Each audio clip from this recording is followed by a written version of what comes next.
I think from an evolutionary perspective, the correspondence theory of truth is probably the best match, in the sense that our brains evolved to solve certain problems in the physical and social environment.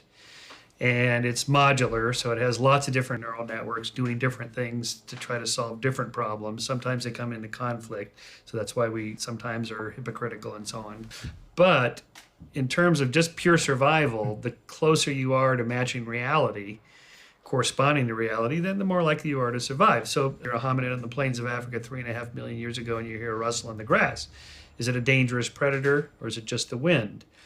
Well, if you assume that the rustle in the grass is a dangerous predator, it turns out it's just the wind, you've made a type 1 error. A false positive, it's kind of a superstitious type thing, but no harm. But if you make the other kind of error, you assume that the rustle in the grass is just the wind, it turns out it's a dangerous predator, you're lunch, right? So there's a selection process for getting it right more often than getting it wrong in a certain direction.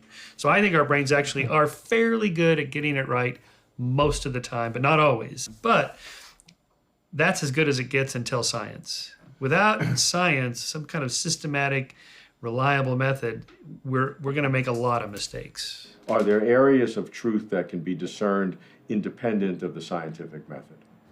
Well, somebody might get it right by accident, but for you and I to understand how we got it right and what the process is and communicate it, we have to have some language, and science is the language that we've developed with technologies and techniques to get at that. And so, I mean, it's one thing for you to say, well, I had this personal experience. I just know there's a God because I talked to him. That's nice. But how can I, get in on that?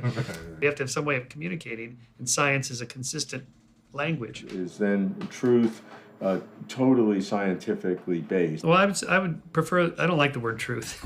Maybe truth with a small t, provisional truth. I think the idea that there's some ultimate truth that's above our brains thinking about it.